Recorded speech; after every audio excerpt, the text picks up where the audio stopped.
Okay, everybody. Just got done making my chicken legs, and I made biscuits. They turned out good, everybody. And tonight,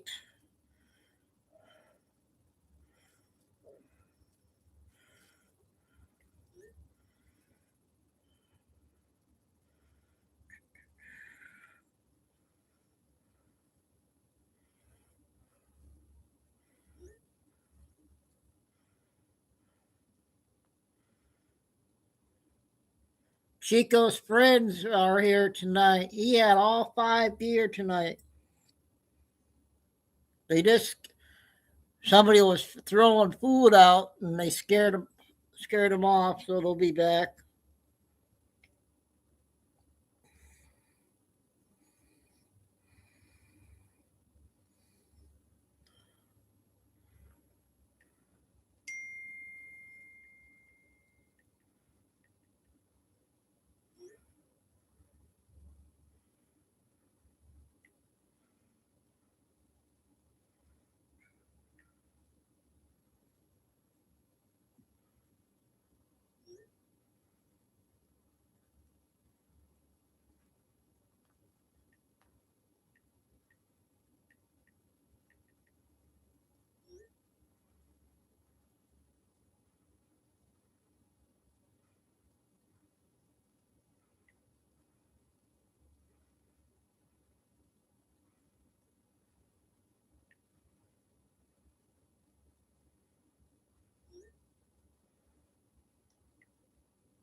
So they're hang on.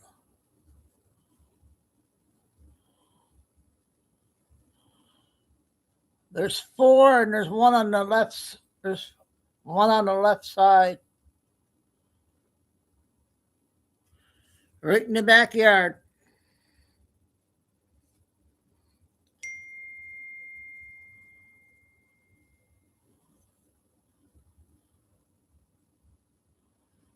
So there's Chico staring at him.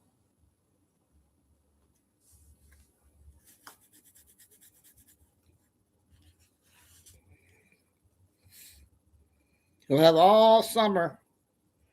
He'll be out.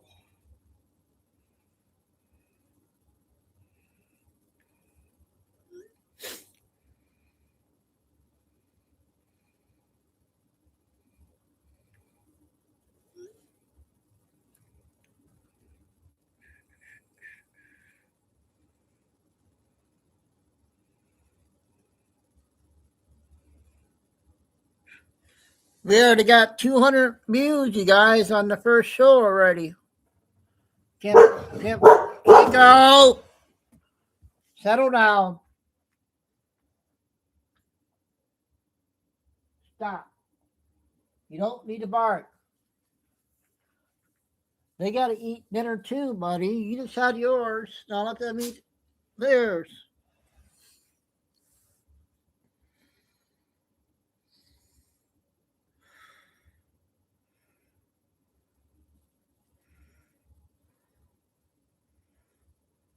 Detroit just had a $50 billion reality check as automakers walk back the EV hype.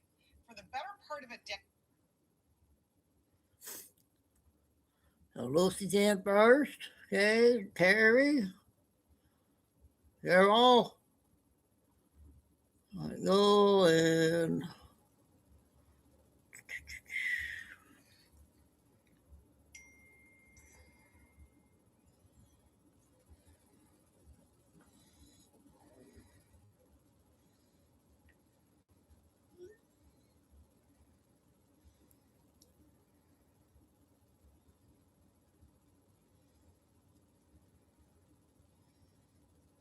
Okay. Another big night of intel. Round two, show two. We got a 30-minute Mel from last night. She came out.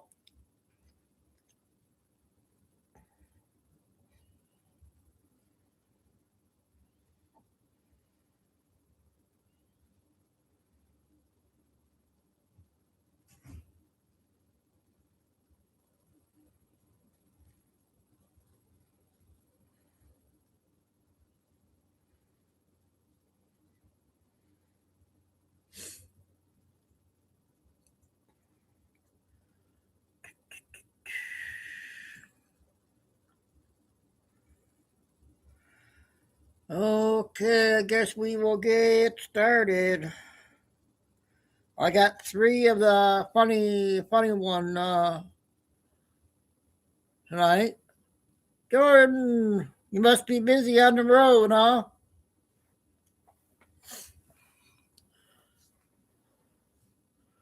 Have you been listening to all the videos?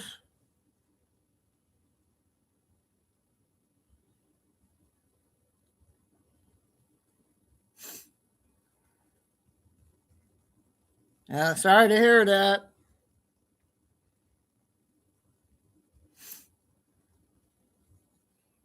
Thanks.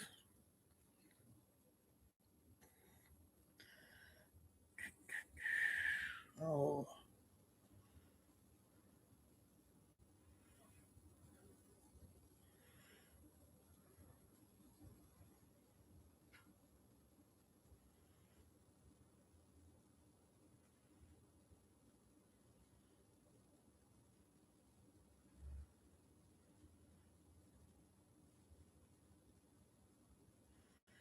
So the first one I'm going to show because a clip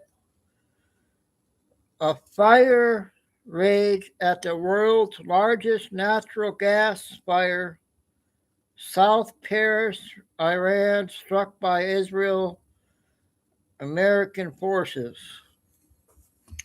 So we'll take a look at that one first.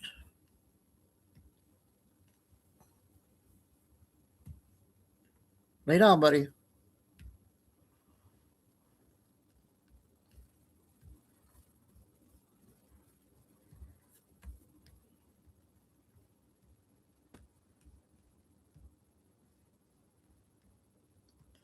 How was the tacos last night, Lucy?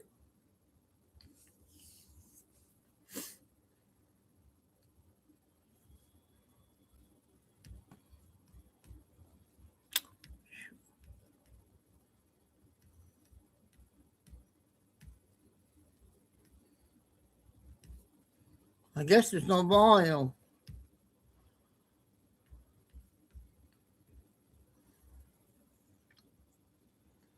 That's good.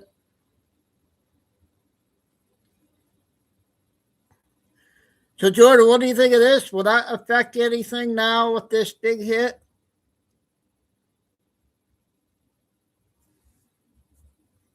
It's the largest natural gas field.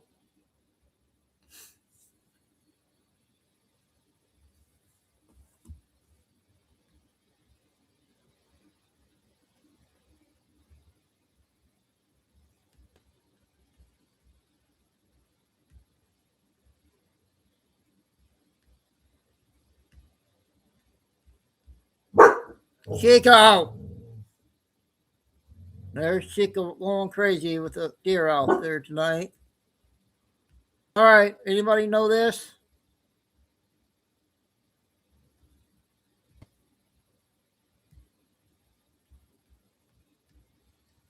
I don't know nothing about that.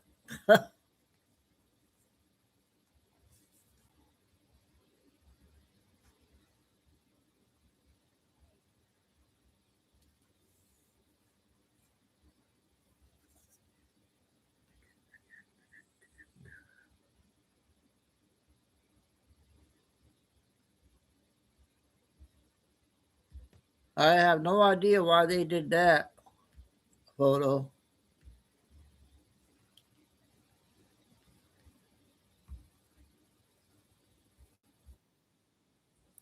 I can't remember if we played this one last night, you guys. This is last night, I think. Here, and I am still working my second job. And I just wanted to rant about something and wanted to see if anybody out there felt the way that I did. How many of you guys have a second job shopping and getting the groceries to people Jim. that order groceries online? So you go in the store, you shop for them, Okay, thanks, you Jim. battle all the traffic in the store, you stand in line, you bag their shit, and then you put it in your vehicle and you drive it 272 miles to their home at night with no porch light on. And it's the instead of the HOA, it's the GOA because it's the Gopher Owner Association in their front yard because there's 262 billion holes in their yard. So you're trying to avoid breaking an ankle while you're going up to their dark porch the whole time, hoping and praying that there's not somebody hiding behind the damn broken down car over here that's going to jump out and abduct your ass. So let me just say a little something, something for all of you people that have groceries ordered and you get somebody to shop for you. Hey, now you go. When you tip $2 on $160 order, when you buy 12 racks of ribs and 26 packages of hamburger meat and filet mignon, you can tip more than $2. And let me tell you a little something. The only reason that I take those kind of orders is either one, there's an incentive or a bonus that pays a little bit more, so I'll go ahead and take it. Or two, I'm headed to that direction anyway. Might as well just go ahead and take that. Otherwise, I don't take them. So let me ask you something. How much is it worth? How much would you want to be paid to go battle a grocery store, get out in the weather, rain or shine, stand in line, bag their shit up, take it to your car, and then carry it to God knows what? And let me tell you a little something else. The worst tippers, the ones that will tip $1.75 on $160 order or whatever, they've got the most instructions. When you open up Hey, the now app, you go. there's this much instructions, a single typed. Uh, when you come down the road, you're going to take a left by the broken fire hydrant. Now, avoid that hole on the right because it'll bottom out your car. Her. And then when you come around the corner, don't make eye contact with the house that has the brown shutters because they are known for putting people in their places, if you know what I mean. And come on up to the house. Now, I've got 6 gates that are all locked, but don't worry because I left you a bungee cord. You just going to catapult your ass over the top of the gates. And although my first 2 steps are broken, I need you to put those groceries on the top step for me. I know it's a stretch. Thanks. Or while you're shopping, they gonna message you. It's always the ones that tip nothing or $2. Hey, do you mind making sure that you get that milk in the very back for me? Bitch, you tipped $1 on a damn $200 order. I ain't worried about if your milk expires tomorrow, okay? I am not throwing myself in the back of a freezer, scraping out the very last milk for you after you have shown me how much you appreciate my services. Now, let me tell you a little something else. The people who tip the most, there are no instructions. There's just their address. Just their address. The ones that don't tip, and then they message you the whole time you shop, and you can't shop because they message you. Did they not have? They didn't have my brand of saltine crackers. No, they didn't have it. That's why it was substituted. That's why you got the substitution that you approve. So they always got these little instructions. When you get to my house, I need you to honk your horn once and then flash your light 2 times. And then as you get out, I need you to start singing Kumbaya. Otherwise, my dog gets real angry. He won't bite. He's just real aggressive looking. I mean, guys, let me ask you something. If you had to do this, would it be worth it to you to tip more than $2? Would you want more than $2? Because these little grocery apps, they don't pay that much. And we're not doing this for our looks, by the way. We're doing it because, well, in my case, I feed a whole bunch of animals and I like to feed them a little bit better food. So the next time you order something to be delivered, how about being nice and not being a mother? Good evening, guys. It's late. She was right. That was another good one. Hey, Carol, I got a 10-second clip for Maryland weather report.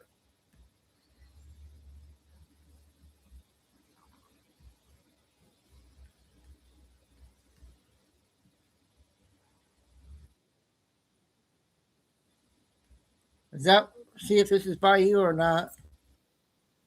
Issued a tornado watch covering Washington, D.C., Virginia, Maryland, and parts of North Carolina. The highlighted areas on the radar are now under a tornado watch for roughly the next 7 hours. Forecasters say this is a very serious storm system moving through the region today, especially around the D.C. area.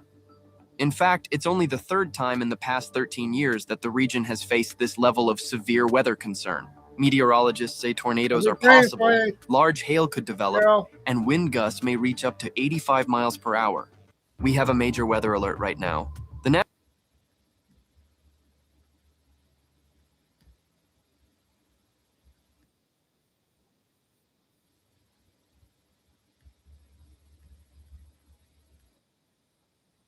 between 1492 and 1900. Over 1 million white people were enslaved, taken by the Barbary pirates, a mostly made up group of Islamic people from North Africa that sailed around the country, grabbing up people and then taking them to different parts of the world and selling them for slaves. They would go to Africa where the African tribe leaders, after they had a little war with another tribe, they would capture some of those people, or hell, capture all of them. Well, then they were enslaving them themselves and had them working for them, their same people over there in Africa. Well, here comes the Barbary slaves, the slave traders, right? And they come to the island and they're like, hey, whoa, what you got going on here? Well, I tell you what, how about we pay you a little sum? Go get us some more of these. We'll take these off your hands for this right here. We're going to take them off your hands. We're going to take them around the world and sell them. And the tribe leaders were like, hell to the yeah, we'll do this. Give us some alcohol or whatever. I don't know what they were trading. I just made that up. Anyway, so they would run around to these different tribes over in Africa and kidnap them and then march them for miles and miles along the coastline to get there and wait on those ships that would pick them up. Now, not only did the Barbary pirates pick up the black people who's now requesting reparations, like we got this minister that's walking right now to Raleigh, North Carolina. He's done walked 40 miles because he's demanding reparations for something that did not happen to him or his mama and daddy. They also went around and grabbed white people. Over 1 million white people were enslaved. Spaniards, Irish people, English people, European people, they were all grabbed and sold as slaves also. So here's my thing. The Barbary pirates were Islamic from North Africa. Some of them were European rogue people that joined them, but most of them were North African Islamic fuckers that went around and stole people and sold them into slavery. And they had these long trips on the ocean that a lot of them didn't survive because it was so fucking brutal. They were brutalized. It was horrific.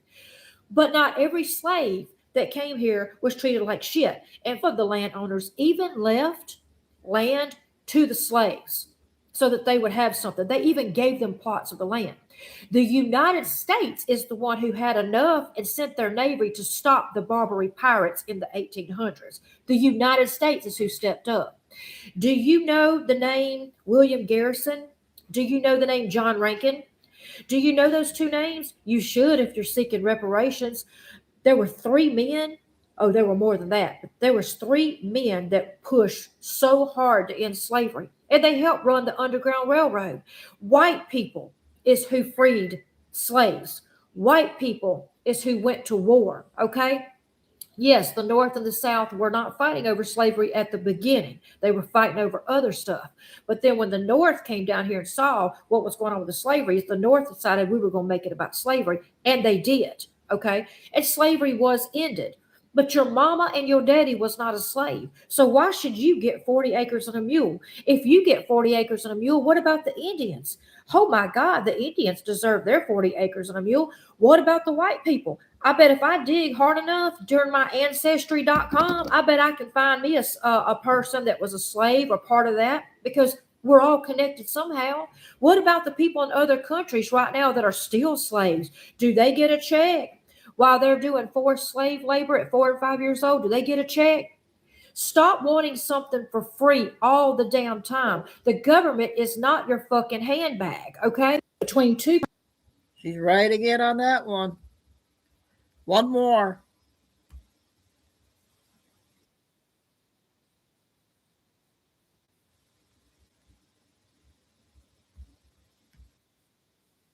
rather than surrender, Iran would rather take out their own country, people, resources than to give in. Well, they're now saying that they will burn their own oil, their own resources to the ground before the United States will touch it. This could be absolutely devastating.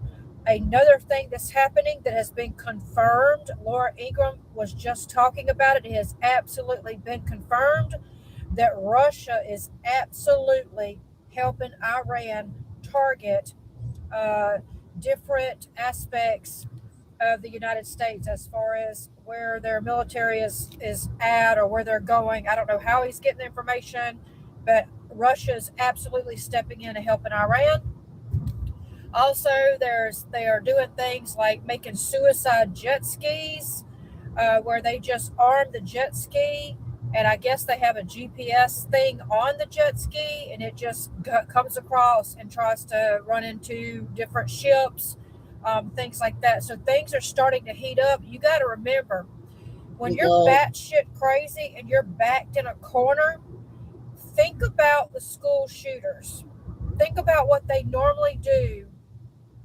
If they're not taken out, what do they normally do? They normally take themselves out. I am really starting to get worried. I wasn't worried about this. I'm like, okay, we're taking them out. But then I was worried about the sleeper cells, which then they came out. A guy was on the news night before last and said that Iran really isn't mainly their thing.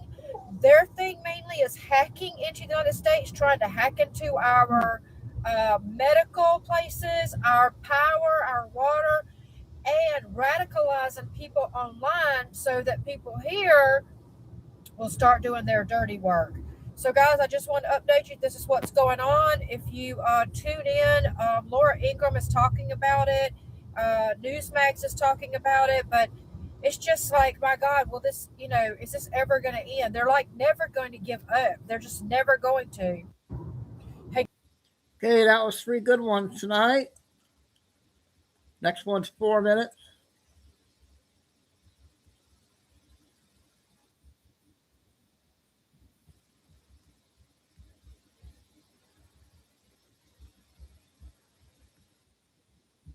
What exactly am I doing that qualifies as disorderly conduct? You're refusing a lawful order. Move now. The officer's voice cut through the morning air sharp and rehearsed as if he had said the same words 100 times before. Step back from the entrance and lower your voice. You are causing a disturbance. The woman standing in front of him did not raise her hands. She did not step back. She simply looked at him calm, steady, and asked a question that landed heavier than any insult. Officer, what exactly am I doing that qualifies as disorderly conduct? It was 8:42 a.m. outside a federal office building in downtown Washington, D.C. The sidewalk smelled faintly of rain and hot concrete. Cars hissed past on wet pavement. A security gate buzzed open and shut behind them, its mechanical hum blending with the distant wail of sirens somewhere blocks away. People in suits slowed their steps, pretending not to stare while doing exactly that. The officer shifted his weight. His hand hovered near his radio. Ma'am, you are refusing to comply with a lawful order. I asked you to move. The woman glanced behind her.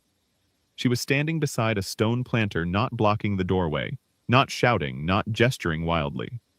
Her briefcase rested neatly at her feet. Her voice remained level. I asked you to clarify the order. That is not refusal, that is a question. A second officer arrived, boots splashing lightly through a shallow puddle. He took in the scene quickly. Black woman. Professional clothes. Calm tone.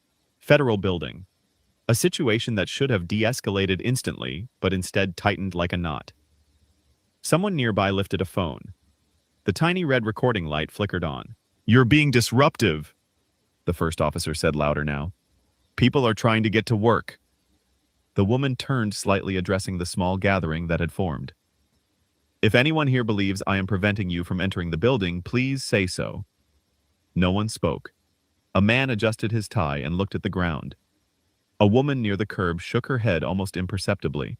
That silence seemed to harden something inside the officer. His jaw clenched.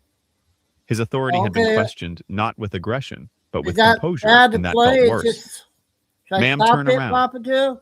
Place your hands behind your back. You are under arrest for disorderly conduct. The moment stretched. The city noise dulled as if someone had turned down the volume.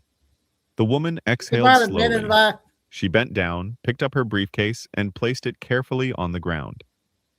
She turned around without resistance.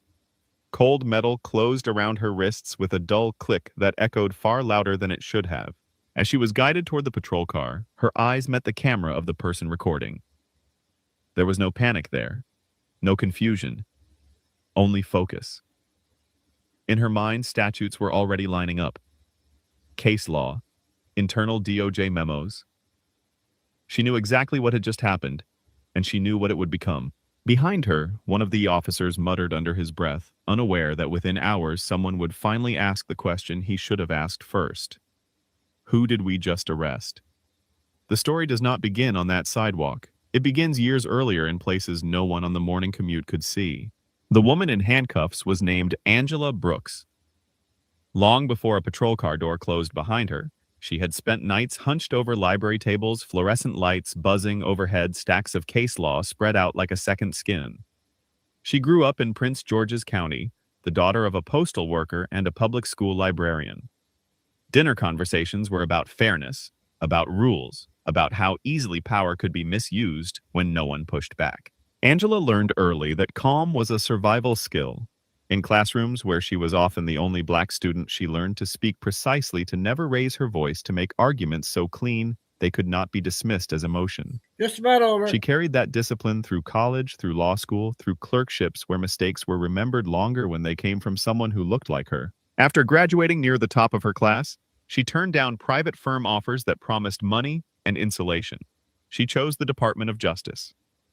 Civil Rights Division, a place where cases moved slowly and pressure came quietly. Get back from. Okay. Yeah, Papa Joe, I didn't know what what's real, what's not.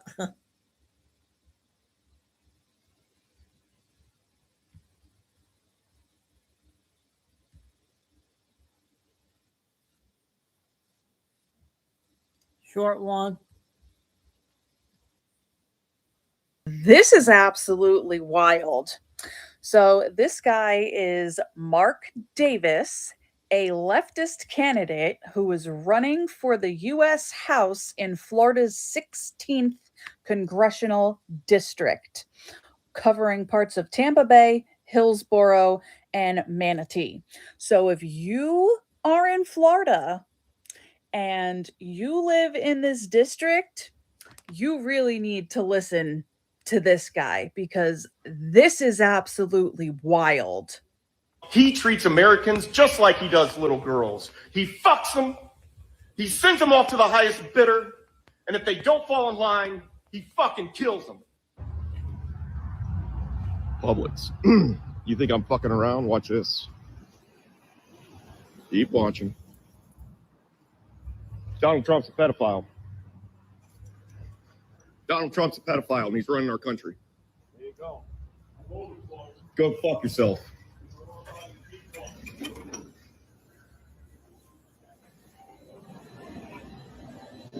Keep watching.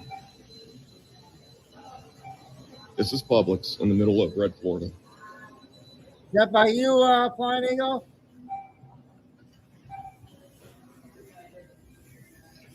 Good morning, Florida! Donald Trump is a pedophile! Vote Mark Davis for Congress! We're tired of this fascist bullshit! Vote Mark Davis for Congress! Donald Trump is a pedophile and he's killing our troops! Go! Okay, sorry about that one, you guys.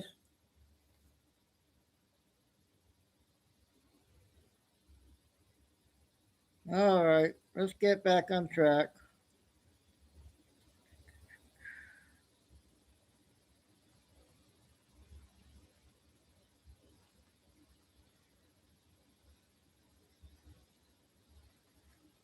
All right, let's do Patriot Princess.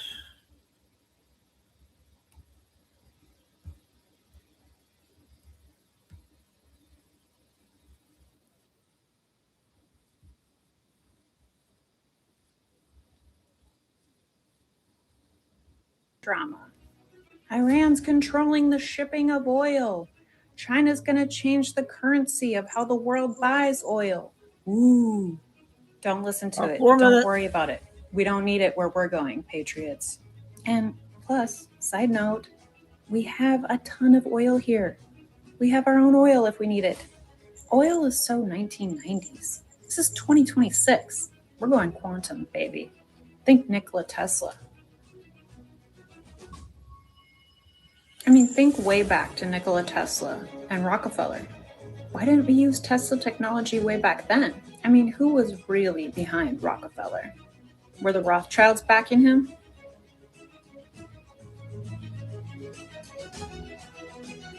Look, John D. Rockefeller was the monumental figure in the oil industry. He founded Standard Oil Company in 1870. But why? Why didn't we go with Tesla technology? I mean, look at what Tesla did. He created cellular phones. He predicted the rise of cell phones. He had the first cell phone. He had remote control vehicles.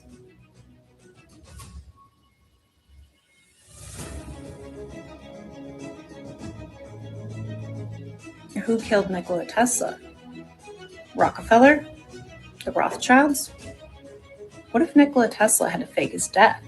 I mean, I find it very interesting that Donald Trump's uncle, John G. Trump, was a professor at MIT, and he worked directly with Nikola Tesla. What if Nikola Tesla didn't really die? What if to stay alive he had to fake his death, and he was hidden away and worked with secret investors and secret military to help his projects come to life and help humanity? Don't believe the mainstream media about the oil drama hype. We don't need it. We don't need it where we're going, patriots. Isaiah 43:19. The Lord says, "For I am about to do a new thing. In fact, I have already begun. Do you not see this yet? I will make a new pathway through the wilderness. I will create rivers in dry wastelands." Right now, we the people are in a wasteland or in the wilderness, and everything looks impossible. No way out, no hope. But God has a plan. We're about to go quantum, baby.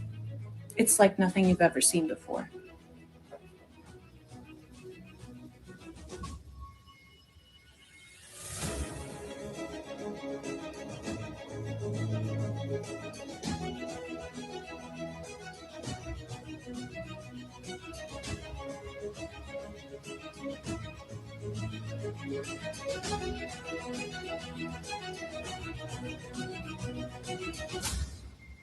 True flying car in history. San Mateo-based Aleph says it will soon begin operations out of two small airports in the region, Half Moon Bay and Hollister. The company says it's created a road-legal passenger car that has vertical takeoff and landing capabilities. Aleph has been doing test flights at several different sites, but this is the first time the company will be testing its cars at airports, actually sharing the airspace with conventional aircraft.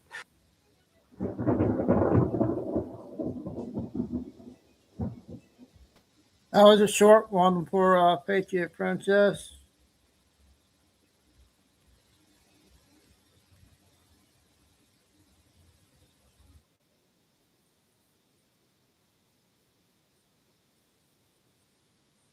Here in Colorado, from rising fentanyl deaths and a struggling wolf reintroduction program to a major fight over TABOR refunds and the future of our energy grid. We're also looking at a Senate run rooted in military service, a beef supply disruption out of Greeley, and serious new questions about election integrity nationwide. Here is your Mountain Minute for Wednesday, March 18th. Let's jump in. Although it's not Colorado news in particular, we're going to start with it, and it will circle back to Colorado in some ways because it's relevant and a topic I know many of you care a lot about. Also, it's a Rocky Mountain Voice original, so listen up. The SAVE Act is being debated in Senate right now, but some aren't waiting. A separate proposal reviewed by Rocky Mountain Voice would use emergency executive authority to impose nationwide election rules, including proof of citizenship and public hand-counted ballots. It sets up a major constitutional question over how far presidential power could go. We obtained the document, the People's Executive Order, so make sure you check it out via the link in the show notes or head to RockyMountainVoice.com. Now back to Colorado, where a new report shows opioid overdose deaths driven largely by fentanyl are rising here even as they fall nationally. Deaths are up 17% since late 2024, making Colorado one of the fastest growing states for overdose increases. Analysts estimate that if Colorado had followed national trends, roughly 1,600 lives could have been saved, with an economic impact of more than $18 billion. Meanwhile, Colorado's wolf-free introduction program is facing renewed scrutiny yet again. With the latest death of a female wolf from the King Mountain Pack, 14 of the 25 relocated wolves have now died. That is a survival rate of just 44%. Questions remain about causes of death and how the program is being managed moving forward. At the Capitol, Democrats are advancing a bill that would allow the state to retain revenue above Tabor limits instead of refunding it back to the taxpayers. The proposal would increase education funding, but critics warn it could effectively eliminate Tabor refunds for years, even as polling shows the policy remains popular with voters. That ties into a broader debate over Colorado's energy future. Lawmakers are also weighing a proposal that would allow large energy users like data centers to generate their own power instead of relying on the public grid. We've talked about this a couple times here. Supporters argue it would protect ratepayers from rising costs, while opponents warn it could undermine oversight and shift burdens onto everyday Coloradans. We have an exclusive Rocky Mountain Voice article on this, so make sure and check it out. It's brand new as of yesterday. In Greeley, a labor dispute at the JBS meatpacking plant could ripple far beyond Colorado. About 3,800 workers have walked off the job at a facility that processes up to 6,000 cattle per day. Experts say short-term impacts on beef prices may be minimal, but if the strike continues, supply chain pressure could drive prices higher. On the political front, a new Republican candidate is stepping forward with a background rooted in military service. George Markert, a retired Marine colonel with decades of experience in global conflict zones, says his campaign is driven by a commitment to the Constitution and concerns over border security, energy policy, and law enforcement. This is part of all of our profiles on the new Senate candidates, so make sure and check them all out so you can decide for yourself who you might support. And in one of the state's most debated legal cases, a new commentary by Representative Ken DeGraff is calling on Governor Jared Polis to reconsider the imprisonment of former Mesa County Clerk Tina Peters. The argument centers on whether actions taken to preserve election records should be treated as criminal and raises broader questions about transparency, due process, and public trust in elections. Now to national headlines. New concerns are emerging out of Arizona, where congressional observers found ballots being processed and signature verified off-site by a third-party vendor, away from official oversight. The discovery has raised bipartisan concerns about transparency and chain of custody protections in election integrity. And finally, our last story today, newly surfaced intelligence shows that the U.S. government knew as far back as 2020 that China had accessed American voter registration data, but that information was not widely disclosed at the time.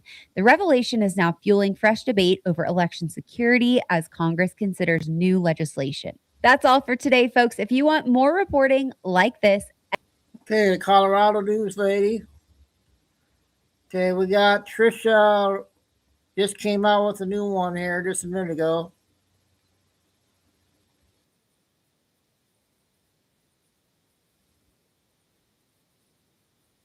University and other American universities. An MSNBC host really getting kind of thrown under a bus here on the Cuba issue by her liberal guest. Yeah. So I don't even know who this woman is. Maybe I do, but she looks a little bit different. So I'm not gonna say.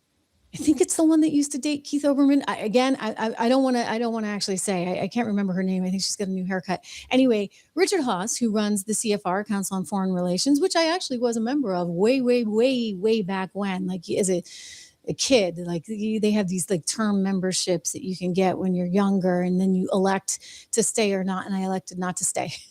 So take that for whatever it's worth. But anyway, mainly it was just because, I was too busy. But anyway, Richard Haas, he runs the whole thing. He's kind of a lib. He hates Trump, but he's also kind of like a neocon. So I can't totally pigeonhole him in one spot or the other. But I would say most of the time he agrees with MSNBC. So all of a sudden this MSNBC anchor is getting her, what handed to her. She doesn't really appreciate it very much. Let me show you. She's like, what is he doing down in Cuba? She's not happy about any of this. She wasn't happy with Venezuela, let alone Iran. And now Cuba, watch. And something closer, say, to Venezuela. Does the administration really have the ability to do that as well right now? Well, again, it wouldn't be a military thing. I think it would be essentially collaborative or cooperative to a large extent. It would involve economic tools, a lot of diplomacy. I don't think it would be in conflict, if you will, or excuse me, it wouldn't be impossible to do this. Whatever we choose to do in Iran, whether we continue militarily, find a way to end things, I don't see the things essentially fighting over the same resources. All right, let's talk about Iran. Stephen, I just read a number of the headlines. I just have to say, she's not happy, right? You could hear it. You could hear it in her voice. Again, I can't place her. I think it's someone I know, but maybe they got new lights. Maybe they got a new studio. Maybe it's just a new hairdo on her. I don't know. But she didn't like the way that one was going. So we're going to shift to Iran. Let's agree that we can hate what he's doing in Iran, right? I don't even know. Maybe CFR likes what he's doing in Iran. I'll tell you, on Cuba, things are happening. I mean, there was the blackout going on last night. Did you see this one, guys? And breaking news into CNN, Cuba's electrical grid has suffered a complete and total collapse. This is according to the country's power operator. It's the first nationwide blackout since the U.S. effectively shut off the flow of oil to Cuba. Oh, okay. So blackout last night in Cuba. They aren't getting any oil because their relationships were with, wait for it, Venezuela and Iran, right? Not exactly who you want to be friends with these days. That was a bad call. Castro. Anyway, it goes back a ways, right? It goes back a ways. So they now are looking at a very different world. And according to my sources, they're trying to get some kind of deal together. They're like, okay, we realize handwriting's on the wall here. We saw what happened to Maduro. We don't want that to happen to us. Maybe we can make some kind of deal. And so that's why you have Richard Haas saying it's not necessarily going to be a takeover per se. It'll probably be some kind of a deal, but call it whatever you want. I mean, I think we sort of went in and Hey, we got a new name in here. How do you pronounce this name? Gud? I don't know what you're saying. Let's be respectful, please. Thank you. took over Venezuela for whatever it's worth. Delcy didn't have a choice. It's like, Delcy, you can go to prison with Maduro, or you can actually try and do the right thing and cooperate with us. So we want cooperation. We want them to come willingly.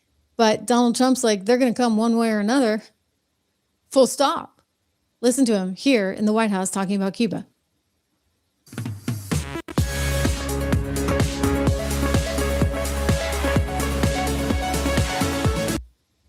You know, all my life I've been hearing about the United States and Cuba. When will the United States do it? I do believe I'll be having the honor of taking Cuba. Go ahead and block him, you guys. I don't know what the heck he putting words into my mouth. Bye-bye. Have a good life. That'd be good. That's a big honor. Taking Cuba. Taking Cuba in some form, yeah. Taking Cuba. I mean, whether I free it, take it, I think I can do anything I want with it. You want to know the truth? They're a very weakened nation right now. They were for a long time. A very violent, very violent leaders. You scare me. I mean, it's almost like he was talking, he talks and he does all these.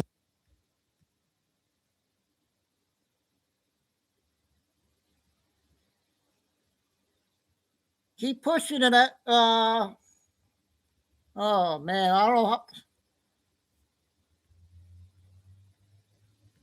interviews. And I'm just going to say, you know what? I give him a ton of credit for that, a ton of credit, because he's always willing to speak to the press. And that is extraordinarily unusual. All right. We've never had an administration that has spoken to the press the way he has. So occasionally, you know, if he's talking, and maybe, you know, it happens to me, it happens to anyone, right? That maybe the right word doesn't come to you in a particular moment. And so he said, well, you know, I'd have the honor of taking Cuba.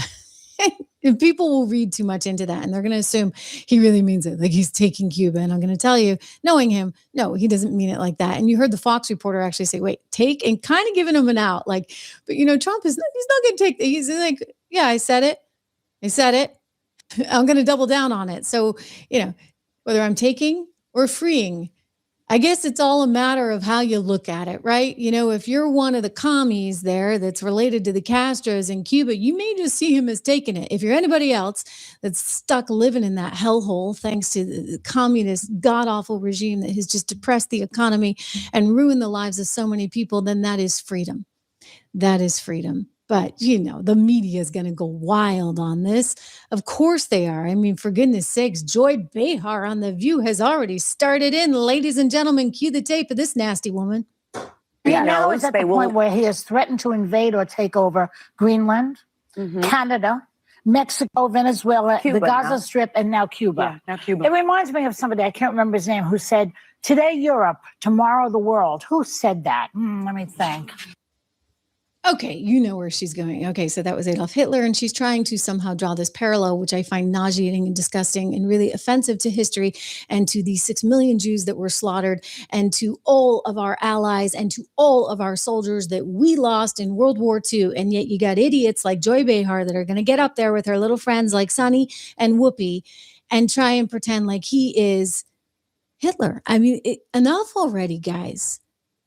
Like, until he kills 6 million people, like, I just don't want to hear it. I really, really don't want to hear it. What he's trying to do is actually, again, oddly, what I articulated in that senior thesis paper of mine in international relations, that you need to have a safe hemisphere, okay? And he knows that he doesn't want these kind of vulnerabilities in our backyard because they are indeed vulnerabilities. Meanwhile, let's not forget, you know, you're sitting on an asset there, Cuba, and you can't figure it out, right? Because you're all a bunch of commies, but we could change it. We could help. You know, everybody might actually have a better standard of living if you introduce a little old capitalism, the other C, right? Not commie, but capitalism into that economy. Marco Rubio knows it well. Listen to him here today speaking in the Oval Office alongside the president, who, by the way, was there with the guy who's head of Ireland. Everybody decked out in their green for a reason. But the bottom line is their economy doesn't work. It's a non-functional economy. It's an economy that has survived. That revolution, it's not even a revolution, that thing they have has survived on subsidies from the Soviet Union and now from Venezuela. They don't get subsidies anymore. So they're in a lot of trouble. And the people in charge, they don't know how to fix it. And so they have to get new people in charge. Yeah. So we can help them maybe get some new people in charge. And if you have some new people in charge, maybe we can help fix that economy. And, you know, before you know it, we might be wanting to look at a nice little condo on the beach. I'd rather have one there than overseas. I think there was a podcast host who said he was buying real estate in Qatar, right? Good luck with that one. Okay, we got the first video out. We got a second one.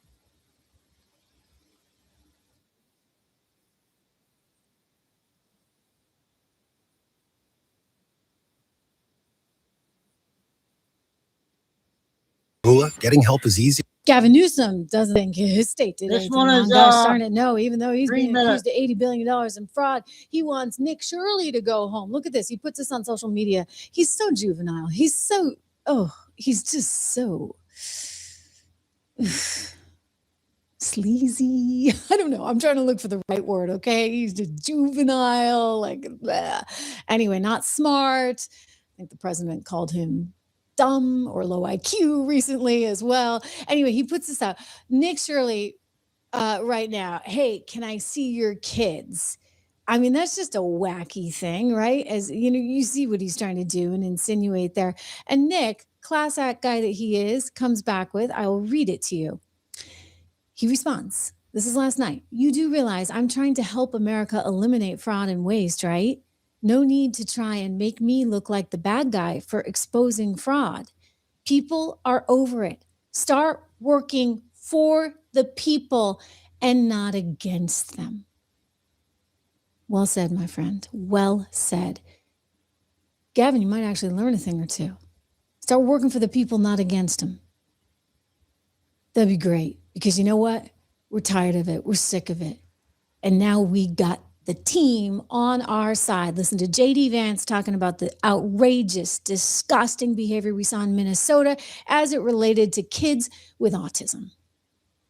We saw evidence that in Minneapolis, there were Somalis, primarily illegal immigrants, who were defrauding a Medicaid program that was meant to go to autistic children. So they were taking children who were supposed to get benefits, and they were claiming that their kids were actually autistic even though they weren't. And what did this mean? This meant two things. Number one, you had a lot of people getting rich off of the fraud while American citizens got poor. And the second thing that it meant is that you had autistic kids in Minneapolis, in suburban Minneapolis, who weren't getting benefits they needed because Somali fraudsters were literally stealing out of their pocket. It's got to stop. And unfortunately, that kind of fraud is one example of probably hundreds just within the state of Minneapolis, and then it's repeated and replayed all over the United States of America. Heck yeah. Heck yeah. Okay, that was a short one. I got two short duds, and we'll do the 30-minute Mel video.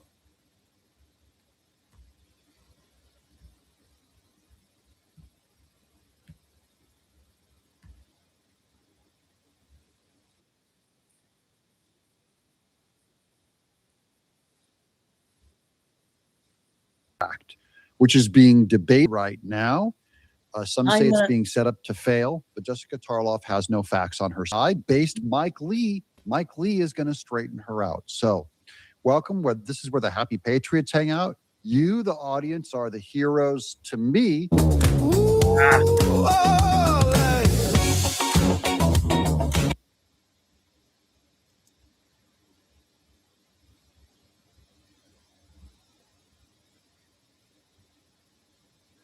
This is what Jessica Tarloff said about the SAVE Act. She says Republicans are lying to the American people when they say the SAVE Act is a voter ID law. It's actually a proof of citizenship requirement that would make voting harder, if not impossible, for a lot of people. Passports are expensive, documents don't always match, and the process is blah, blah, blah.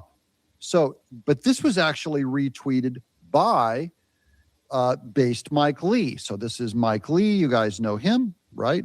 I believe he's out of Utah. Restore federalism and separation of powers by passing the REINS Act, he says. Here's what he says. Jessica, just read the bill. It shows that you're wrong. That's a very sober, nice way of saying it. It's right here in the House-passed version of the Save America Act, now being debated in the Senate.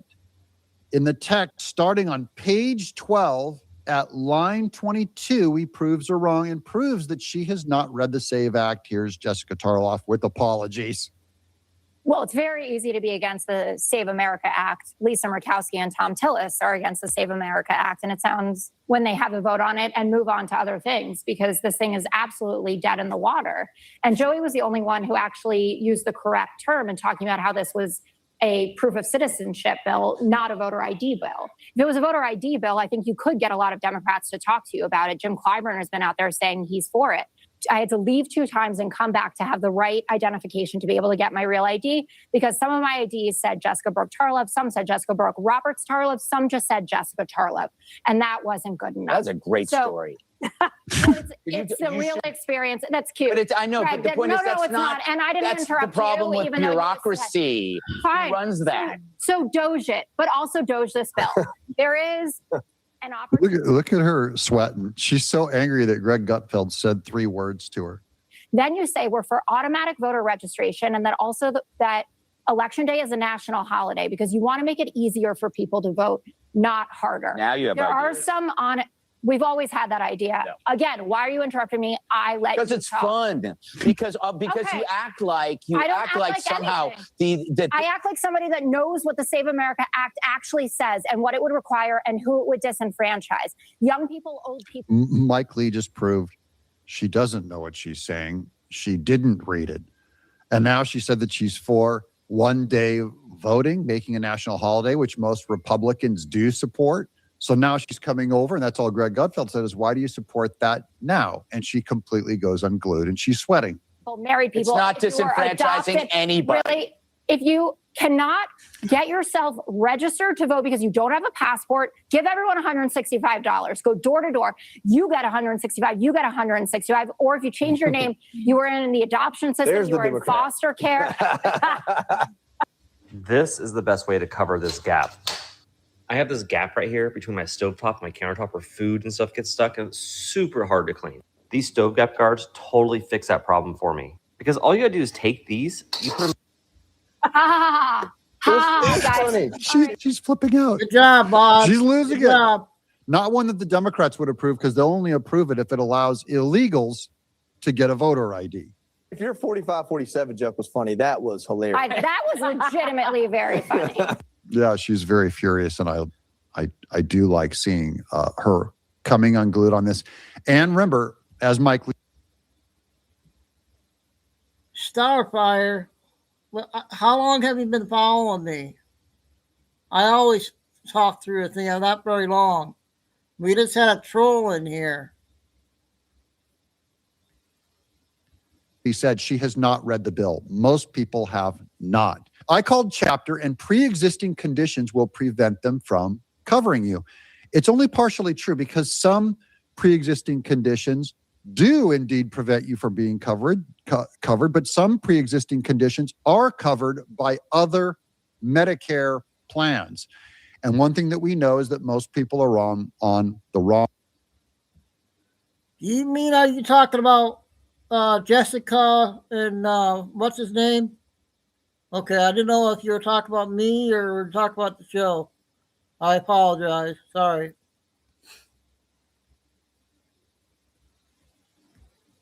Medicare plan. So what this really proves is that chapter didn't burn this person and try and get them into a plan knowing that they would have certain functions canceled if they have a pre-existing condition. You can trust chapter.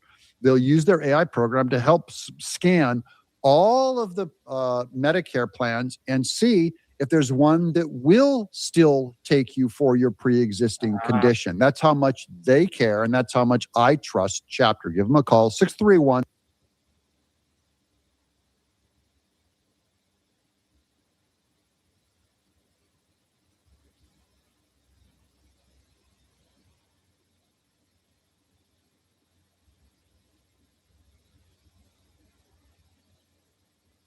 Conservative brief, Ilhan Omar on Pete Hegseth. Flying Eagle, I Pathetic is Pete Hegseth at this point. I muted. We've been watching his press conferences. He's saying all these crazy things.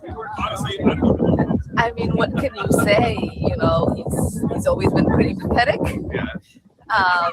It pains me as a Minnesotan that that's the person that we have in the administration, and I just hope he gets replaced because he's an embarrassment on a national, international stage for us. He's an embarrassment, she says.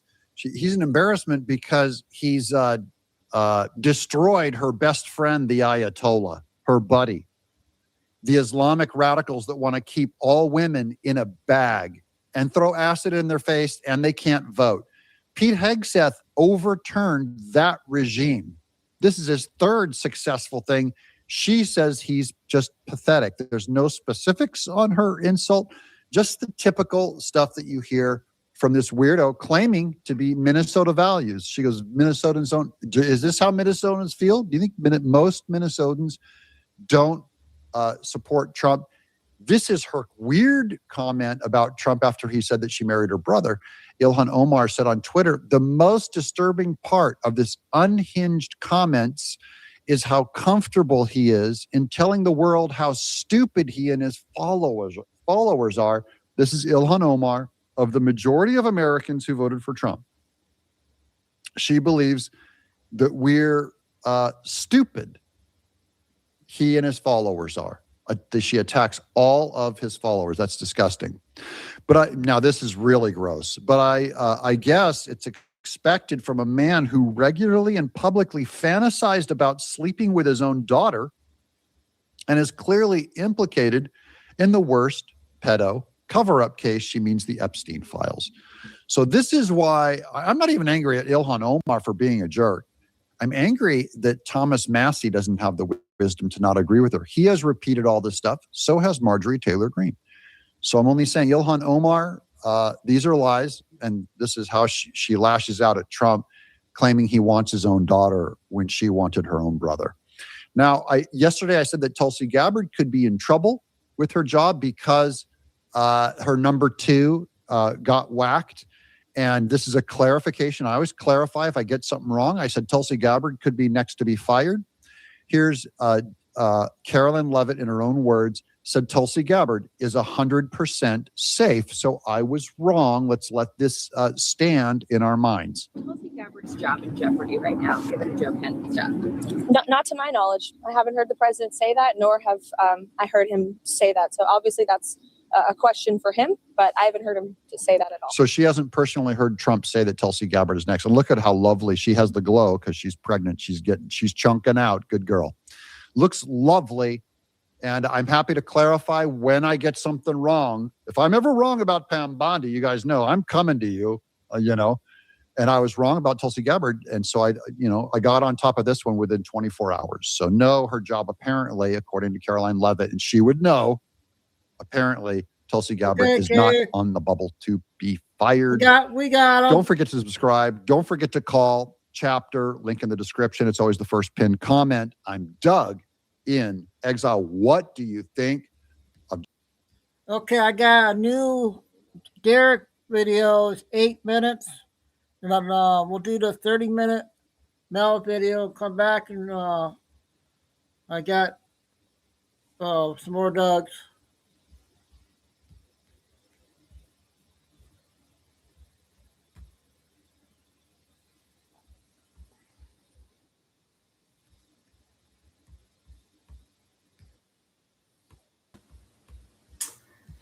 It's a lot harder. It's a lot harder to sit back and say or not say, "I told you so." Well, where we go one, we go all.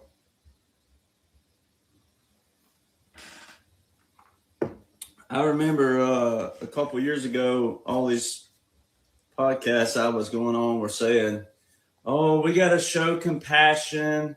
We have to be the support for these people out there, and you got to show compassion. And oh boy, you can't be all haughty-taughty and braggadocious. I told you so." And I'm like, no, you can't be. If that's how you feel. But for me, I'm always going to remember how I was treated during 2020 when I told people that I know for fact who have died already. Nobody's exempt. I know people who died because of the jab. So, I'm always going to remember that. And knowing when you have a good heart and beyond of a shadow of a doubt, not just because you have a good heart and not because, you're a researcher, you study a little bit. Some of us were tasked for this. Some of us are on the front of this, well on the front, long before you ever heard about us. We already knew. We already knew certain things, whether it be skill sets and or, things you did in your, what they call your previous life after you get this platform. I've been on both sides of the fence, even as a country music artist. I know what it was like before people followed you and all these other things. Like, I know what it's like to be on that side of the fence. But I didn't just dream this stuff overnight. And you got to be careful who you follow to this day. There's a lot of regurgitators right now who are looking the part. Got a lot of pretty boys out there. You got some dudes that are all muscled up. Now they're trying to act like they knew the whole time. You got to be careful, ladies and gentlemen. This is the vulnerable time for real. this is where it's really vulnerable, because a lot of you have seen that some of us knew, but now a lot of them are going to start blending in. So I'm going to remind you of a quote by Mark Twain. It says, in the beginning of change, the patriot is scarce. All right. I'm going to read it. I'm going to read it word for word. Mark Twain. In the beginning, I've got it in my books, but I'm going to read it word for word because I always paraphrase it. In the beginning of change, the patriot is a scarce man, and brave, and hated, and scorned. When his cause succeeds, the timid join him, for then it costs nothing to be a patriot. All right. And I had a dear sweet person today messaging me on my Instagram. And they were saying, you know, you and President Trump have taken a lot of hate. And I said, well, first off, I don't put myself in his category whatsoever. But the man has taken a ton of ridicule, mockery, hatred from people who don't even realize what they're defending. The very thing that a lot of Americans are defending are corruption. And so, you know, the cool thing about for me is this is once I realized this is what God had tasked me to do, and a few other people via confirmation, the resistance and hatred part's easy. Now, the stupidity part is the part that you're like, laws and orders, and you're trying to steal a federal trademark. Make that make sense.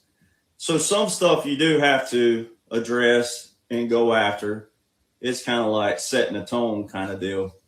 But my whole goal and objective now that we're post January the 20th, 2025 is to make sure all Americans realize what President Donald John Trump sacrificed for you. This man sacrificed. He knew the beginning, he knew the middle, and he knows the end. And we have a lot of Americans who are still run of the mill, and that's okay, because unless the Americans have the tools to be successful and to study what is in place, what's invoked by laws and orders, then they're not going to know. So that's where you, the patriot, still has a role to play yourself, because unless my videos and my book are reaching those people, they have no other reason to look around and go, whoa, what did I miss? But it is genius and brilliant when you realize what you're watching. And I made a few notes just for this week, what you witnessed from Monday to present day. That is validation. All it is a salute of validity. It validates my book, A Million Ways to Tulsa and Back. And you can have all the regurgitators in the world, but there's only one book that explains that right there, 45-47. That's a special operation, all of it. We're not done just because we're past the dash portion. We're not done. This is an operation. Whole thing's an operation. And it's unfortunate that some people just don't want to believe that. And then we got a lot of patriots who are probably sitting in their lazy boy recliners right now going, oh, finally, President Trump's back. You can't have that attitude either. That's what got us here. That's what got us in this, needing this kind of operation. Now, another thing I was explaining to an acquaintance earlier is how they couldn't dump all this out on the American people at one time. There were so many things that needed cleaned out that, one, it wasn't going to take 4 years, 8 years. It was going to require a lot of years. Plus, once you clean that out and then you show that to the American public, if you dumped all this at one time to the American public, one, have never heard of most of this stuff. Two, would they believe that it was real or not, even when you have substantial evidence that it was most certainly real?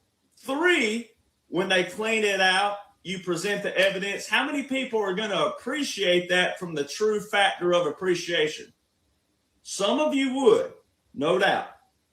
But would the majority of Americans, no matter what side of the aisle they were on before or after, would they appreciate it from the standpoint of future respect? Not respect like these people on social media have butchered that word. I'm not talking about that. I'm talking about, would you respect it to where you would pick up your slack wherever you've been slacking in your life? Where would you pick up? Would you pick up the slack, and would you start holding your congressmen and women, your local councilmen, et cetera? Would you hold them responsible? The accountability and responsibility. Would you even know how to do that? Some of you would, but a lot of people wouldn't.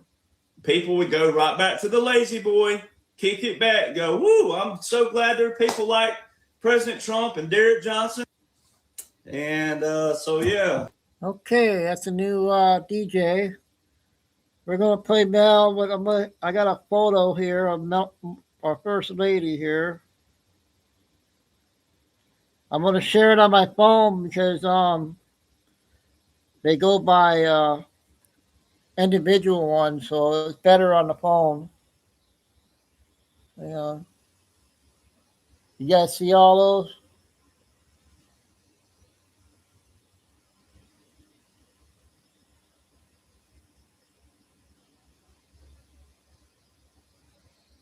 So that was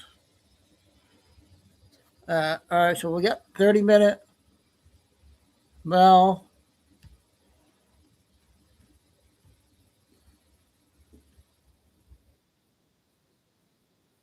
Well, it is Wacky Wednesday already, and gosh, I just realised my hair looks like a bit like Doris Day. You can't make this up, ladies and gentlemen.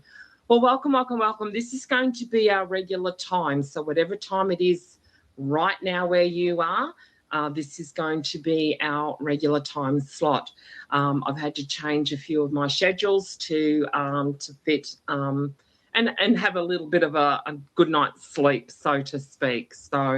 But anyway, let's get to what's going on. It is certainly March Madness. And as I was just sharing with Dee Dee just before Doris Day, that's for you, Deb, by the way, was March Madness. And there is a lot of energies and frequencies that are happening and going on. So if you are feeling a little bit topsy-turvy, it is normal, and it means that you are picking up on these frequencies and ascending. But what's happening in the news? Well, a big shout out actually. This all of these news today came from a very special friend of mine whom I got to meet in Sarasota when I was over there.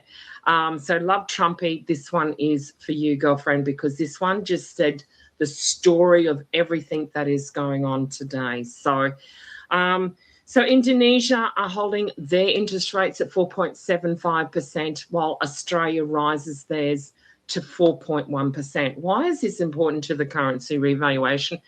We often make the news, the boring economic news, fun. So what happens here is that they're all making these slight little adjustments to come into play so that when these currency revaluations actually happen, ladies and gentlemen, we're all on the same level playing field, okay? So please understand that's why those things are quite important. There is adjustments being made. I did hear a video about Trump talking about stocking up. He says it in reverse, as in things are going to get a little shaky possibly. Not a fear factor. Just make sure you've got a little bit. Do what you can for just in case. So some of the other news that came out this morning and yesterday were tenders are being issued for Iraq's oil exports via Syria and Jordan.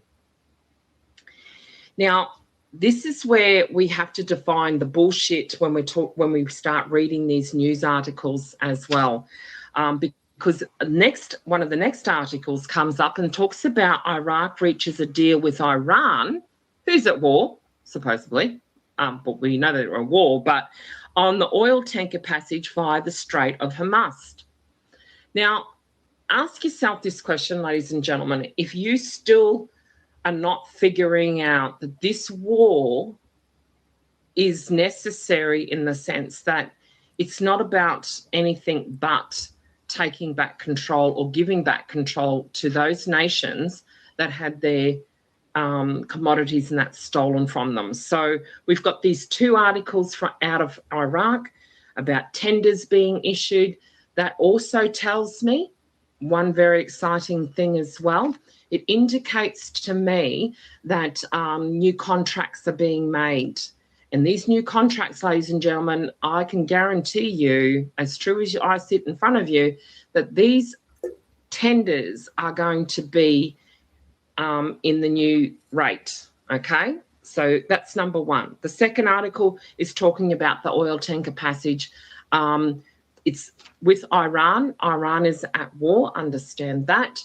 What is going on there? This is like the changing of, we were talking about the kingdoms the other day. So this is the setting up of all those new channels and passengers, and it's showing you different ways and means of getting through these passages. And that's what we're actually doing as beings as well, aren't we? So, but thought those two articles kind of like almost could have twisted themselves up, but it's to show you that progress is definitely happening, especially in Iraq and in Iran, and they are making tender deals, which tells me that they're making deals in the middle of a war. This war hopefully should end very, very soon. What was also a very interesting article came through, of course, was China is offering emergency aid to Iraq as the war deepens ties amid regional crises.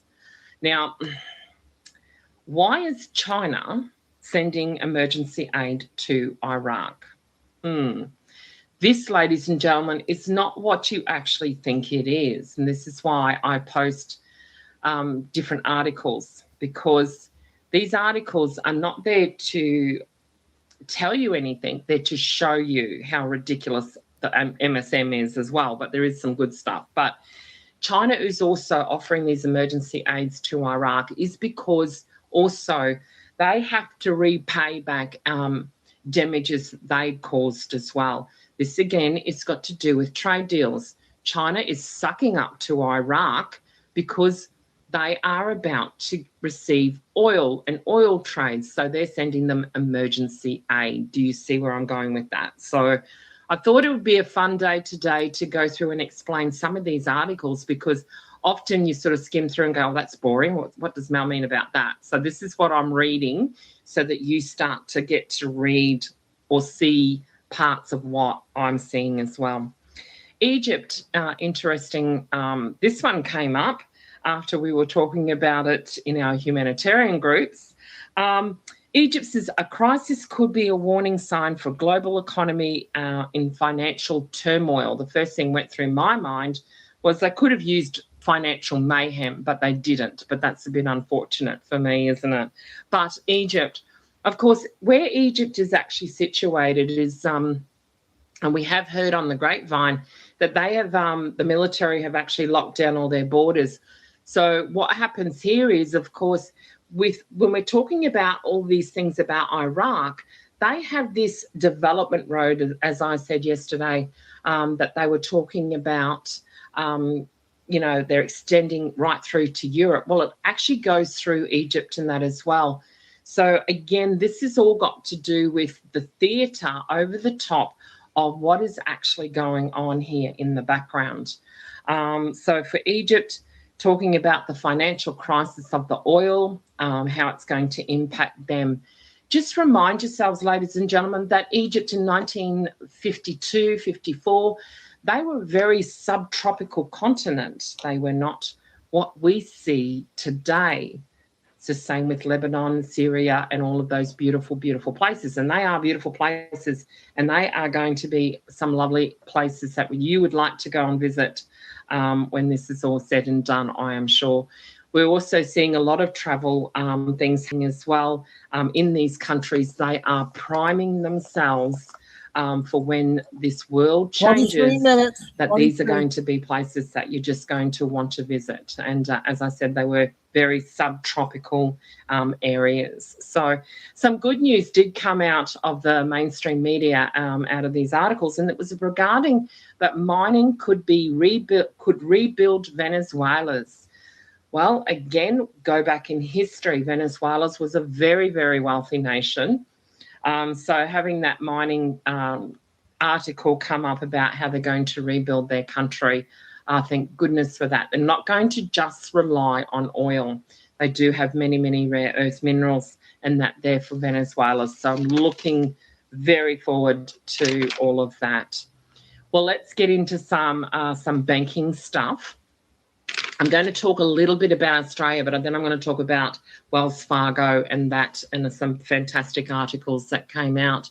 The other day we had, there was a roundtable discussion at each of these banks, and of course the rate increase, as I said, went to 4.1. The next rate increase they're talking about is in May, so we'll keep a close eye on that. Do we actually get that far, or is that going to be the one that actually flips the switch, so to speak? AI should be measured by stronger productivity and better living standards. Now, there's a video that I'm going to drop, a beautiful TikTok video from an Aussie patriot that I'm going to post afterwards. And it's talking about real estate and how AI and ChatGPT are helping people sell their homes by owner, sell by owner for sales. Very interesting. But as I said, this ties into Wells Fargo, so hold on. In the Commonwealth Bank of Australia, they're spending $90 million on future workplace programs for its people. And this ties up with the article that Wells Fargo's AI boss comes out and tells all of his employees how not to get replaced by this evolving tech. Again, AI can be your friend or it can be your enemy. It's entirely up to you and your mindset. What you put out, you receive. So in saying that, as I said, it's like a carpenter or a builder. Builders that lay bricks, for instance, are going to be coming into not them actually laying the bricks and busting their bubbles and getting full of concrete. They're going to become possibly even robotic engineers, because they're going to use robots to put the hemp walls up. Does that make sense, ladies and gentlemen? So this is all about your perspective on AI and where it's going and this, that, and all the rest of it. It's nothing to be fearful of. Okay, so back into the Premier Banking. They are also in Commonwealth Bank. It's very interesting how a few things have changed very slightly. I go away for 3 months and come back and it's like, what happened to National Australia Bank? We will wait and see what happens. But nothing is happening in National Australia Bank. But they were part of the real estate platform at one point, and yet now I see the Commonwealth Bank Premier Banking talking about property pulse events, and Westpac also joining them and talking about how to use your superannuation or your 401ks in the States to invest in property. They do recommend, as I do always, is ask the experts on when buying and selling your home and how it affects your pension, your tax brackets, this, that, and all the rest of it. So always seek professional advice on all of that, okay? So the race to the bank of the AI agencies is a new era, even in the commerce sector. In the commercial business lending, they are also talking about, of course, heating up and this new era in commercial lending. Well, there was a very interesting article. I'm going to take the piss out of Larry Silverstein, because is he actually Epstein's uncle? I don't know. They all start to look sound the same. But he's just purchased the US bank towers. There's a lot of speculation that this could be a deliberate purchase and turn it into another 9/11 event. So please keep an eye out on that one. You're going to see that article drop straight after the show. We did touch the other day, of course, in the humanitarian group, which I let loose occasionally. There is a few more videos that I will release out of that group, but they're 2 hours long, so they're quite lengthy. But we did touch on about PayPal and that yesterday, and how ironic was it to see PayPal expands its stablecoin access to add another 68 more countries. As I said on that video yesterday, that is to incorporate, as I said, the X Pay, which is supposedly Elon's Twitter X payment plan, is incorporating, as I said, I think it's going to incorporate or use the umbrella to change PayPal. And of course, you've got MoneyGram and a few others as well that are all tied in there together. I think X is going to be that platform where platform money, X money is going to be that big platform where we go for safety and security down the track. So keep an eye out on that, ladies and gentlemen. I'm also going to do a show, probably, we'll see how we go. In the next coming days, I'm going to actually do a very special segment just on Hungary and surrounding countries. The reason being is because Hungary has been playing a very quiet role in all of this global currency reset. And of course, to all of our Dutch counterparts, you might like to join me in that one.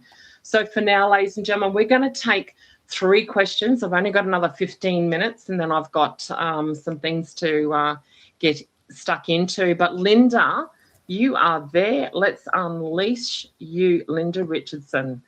Let's say hello to Linda. I love it when new people come up. They get all goo goo gaga on me. Okay, come on.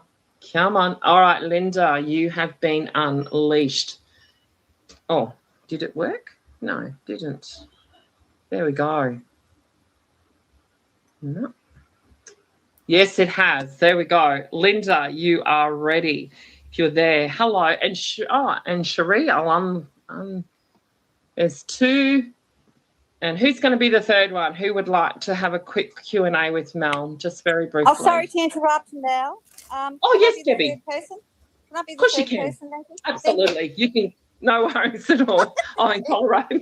Oh, and you got swamped by Colorado mamas, so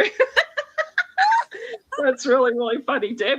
But Deb, you can fire away because Cherie's up next and then we'll finish with Colorado mama. So Deb, what's your question? My question is in relation to the humanitarian groups. Here in Australia, there is a group of us as well we come together quite regularly. From around the Queensland region. So I'd just like to ask, you mentioned a humanitarian group. Do you have your own group? Is that right? Or no, I don't have my own group. No, I just speak speak in this group every Monday, which is our Tuesday. Oh, okay. Yeah. Right. Okay. Because I'm just looking at that's my humanitarian stuff, honey. Just understand that. Okay. It's called education. So yeah, no, I don't have my own group. I just speak in this group. I was approached by a very special lady, and her and I just she had a group, and she does podcasts in there, and so it worked extremely well. So. But you're welcome to go and hear it. It is a 2-hour show, as I said. It's basically me unleashing. Okay, we got 15 minutes. My opinions on trusts and all that sort of stuff as well, and how things are changing around the world and what have you. Okay. Great, and that's on your Telegram page as well. Yes, it is. I just posted the first one. I didn't post the first 2. I wasn't sure how the response was going to go. But people were sharing those videos anyway, and I said, I might as well share them on my platform as well. So they are there. It comes under Wildflower, so it's a video there. I don't think it's that far up, and you can go and have a listen to that. And if it's appropriate, then happy to join. Well, thank you very much. Yeah, like I said, we are linked in with Sky Prince Carey and Thornton, so. This is where we've developed from a spin-off from Kerry's classes and her training and channelings and things. So, and we've been with Kerry for about the past 3-4 years now. So, and like I said, we are developing and networking, reaching out to other groups in Queensland that are humanitarians as well, so we can come together and have a stronger bond. So, but anyway, it's nice to meet you. Thank you. No worries at all. And thank you for coming up and, being my testy today. So, That's all good. There's Anything always to a help. reason for that, isn't there? So too That's easy. it. That's okay, honey. Let us know. Bye for now. Okay, bye-bye. See you, darling. Cherie, how are you, darling? Hello, Mel. I'm very good. And how are you? I know you're tired and hungry and all the above. Yeah, honey, I had a bonza sleep. I must have needed it. Like I said, the last 2 days have been very, very hectic. I've done back-to-back shows nearly every day this week. So, so I had a bit of a rest today and woke up and went. My roommate came down and says, Mel, are you awake? You do have an 11 o'clock call. It was like 10 to 11 or something. Thank you so much. So I was out like a light. So I must have needed it. So, but well, I was all about and thinking about emailing and reaching out to you to say if you did want to extend your stay here, I'm in South Carolina, come on over. And then all of a sudden you were back home, and I'm like, oh no, I missed. Oh, that's okay. No, I'll be back soon. No, so I'll be back soon. Thank you so much. I have a Zimbabwe note question. A week or so ago, you had kind of encouraged us to ask some questions, and nobody did. So may I ask, it sounds like I've got a Reserve Bank of Zimbabwe $1 trillion note. It doesn't say bearer of the bond or anything like that on it. But I've kind of gathered from listening to you that there might be a unique way of that they're going to be paying this out, or will it be going into a different account or a gold or metal? Something's different. Something's different about it, and share whatever you can. I certainly can, honey. If it doesn't have the bearer of a bond, it's not actually classed as a bond, darling. So they will treat that as a currency. That's the first thing. They would treat this as a counterfeit? As a currency, not as a counterfeit. Sorry. No, we had translation issues yesterday, and I was like, oh gosh. But no, they will treat that as a current,y So that's one of their old currencies. So just take that along, and and that will be treated as that. Just a reminder, if you are collecting notes, of course, I believe there is still silver certificates available on the markets. These are your $1, $2, $5, 10 and $20 and $50 notes that were silver certificates. So Google that, and have a look at those as well. Pay out differently. Yeah, they come out differently. They will have like a little blue stamp, so you need to do your research on all of those. But yeah, different currencies hold different values, different forms of redeeming and exchanging and that as well. So, but you're perfectly fine, honey. That'll be perfectly fine to take along. Okay. Very good. Well, thank you. I will just bless you. Oh, thank you. It was a blessing that you actually came up and said hello. So, so that's all right, honey. No worries at all. Colorado Mama, if you can hold on for 2 seconds, I'm going to quickly say hello to Bubbles because they were up the other day and I did miss them. So, Bubbles, I've just unleashed you. Hi, Mel. Hello. How are you, darling? Sorry I missed you the other day. That's okay. I'm glad I got you today. So I had a quick question. Some time ago in your podcast, you had said that you have some information on the CMKX and fines and penalties, and then you didn't mention anything about that. But I think those need to be paid before the RV happens. Do you know anything on if they're still planning to pay that? Yeah, they're still doing that.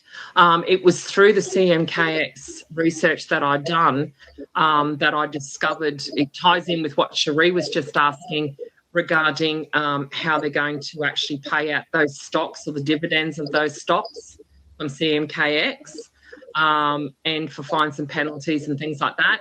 They most likely will be done through a US Treasury bond note.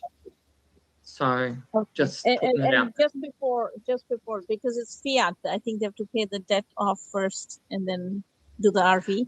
Well, this is okay. So that's what we all expected. Yeah. But here's my theory, Bubbles, and I want you to listen very carefully. Okay. When you are doing a reset, you're not going to be paid in fiat. And why would you want to be paid in fiat? That is why it has been taking so long. I see. Okay, that sounds You good. see what I'm saying? Yes. Because Okay. what happens is here, honey, is that what we have been told or what we thought was going to happen is not going to happen. And people and gurus need to change and alter to the seasons, so to speak. And yet they'll listen to me and then they'll come out with this brilliant idea because they're not prepared to adjust what they thought was going to happen. Does that make sense? Yes, it So does. please understand, you will not be paid in fiat. This is why I got the boys from Canada to explain that the other day.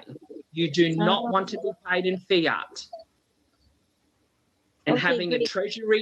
a treasury note bond. What's a treasury note, darling? It is gold backed. Do you see my point? Yes, I do. And yeah, actually, I was hoping that it is that way, that it gets paid in gold back. But anyway, thank you so much, Mel. And when you're here in US, I would love to see you. We missed you a couple of times this time. We're in LA, so thank you. Oh, Bubbles, you are an absolute legend, and she does a lot of research, ladies and gentlemen, and she does know her stuff. So thank you, Bubbles. We will Thank catch up you. very, very soon, honey. See you, Thanks. darling. We're going to finish off with Colorado Mama. How are you, honey? I am doing so well. It's been a day. It's been a Monday again. That's what I said too. So yeah. So how's things? So 3 things I want to bring up really quickly here because I do want to honor your time limit. Number 1, India. I'm just wanting to highlight that if you've not seen it, India is going to they're going off the LBMA, and they are going to revalue as of April 1, 10-1. Currently, it's about 50 something, 55 something to 1 is the silver to gold ratio. So we're looking at, let's just pick a round number here, around $500 silver should be the rate in India. Now, my question might be to any and all of you, do you think this is the only country that is actually going to do something such as that? Could be something on the horizons, and due to the fact that yesterday morning the USN went on the 4X. Now, the evidence of that is, I think it's we're on the eaves of many things, and there's some shaking and moving going on, and there's a bunch of silver that was taken, or excuse me, gold that was taken out from underneath Iran in the big bunker that Obama put down there, and a bunch of data.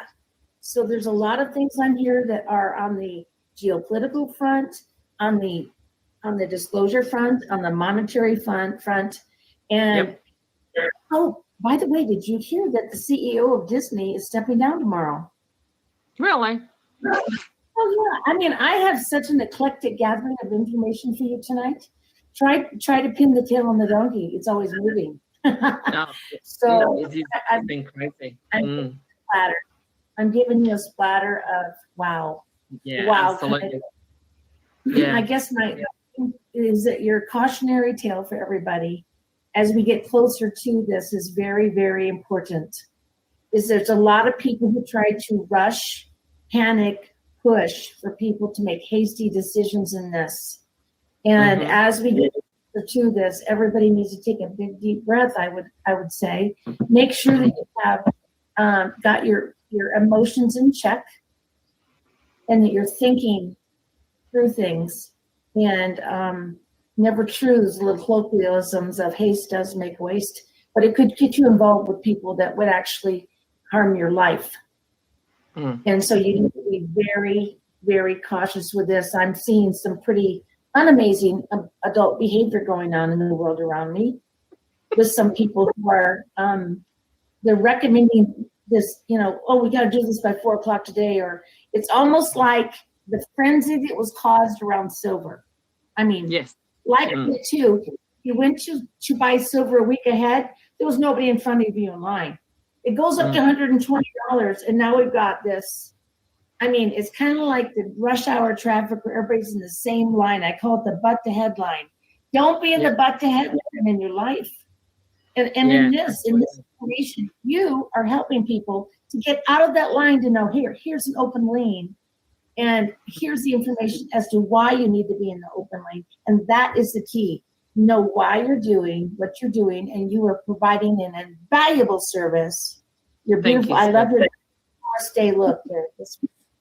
Oh, thank you. Yeah, it wasn't planned like that.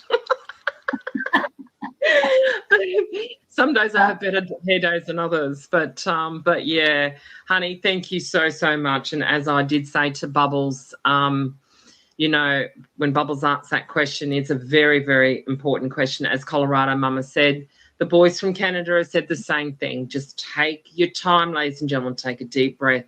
This is not going to just be a snap decision that you're going to do. Please take the time to listen to that 2-hour video.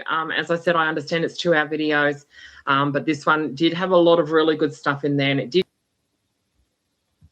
Okay, sorry, Kay, I didn't see Spas coming. Did you hear last night on the 2-hour one?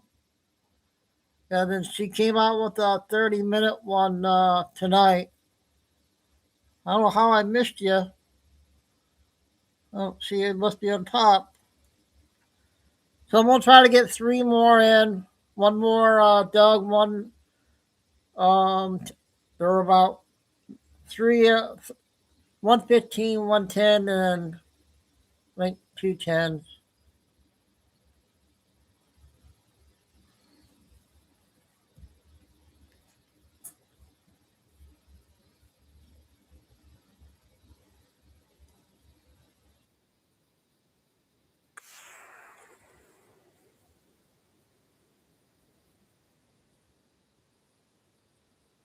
And keep you updated.